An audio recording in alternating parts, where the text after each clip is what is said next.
ফজরের সুন্নত আগে পড়তে পারিনি, এখন তার জন্য হুকুম কি?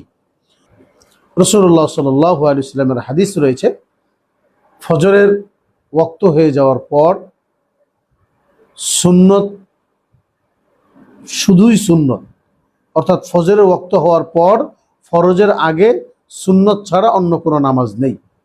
আবার ফজরের পর, ফজরের ওয়াক্ত হওয়ার পর সূর্য ওঠার আগে ফরজ নামাজ পড়ে ফেললে আর কোনো নামাজ পড়া যাবে না, যে কোনো নামাজ পড়া মাকরুহ।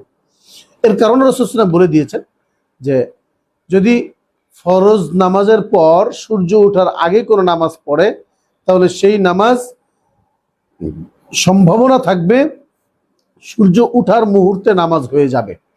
আর সূর্য উঠার মুহূর্তে নামাজ পড়া এটা শয়তানকে সেজদা দেওয়ার নামান্তর।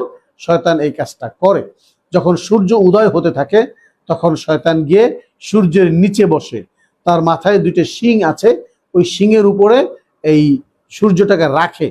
এরপরে এই অবস্থায় যারা সেজদা দেয়, যারা নামাজ পড়ে, শয়তান ঘোষণা দেয় এরা সবাই আমাকে সেজদা দিচ্ছে, আমার ইবাদত করছে।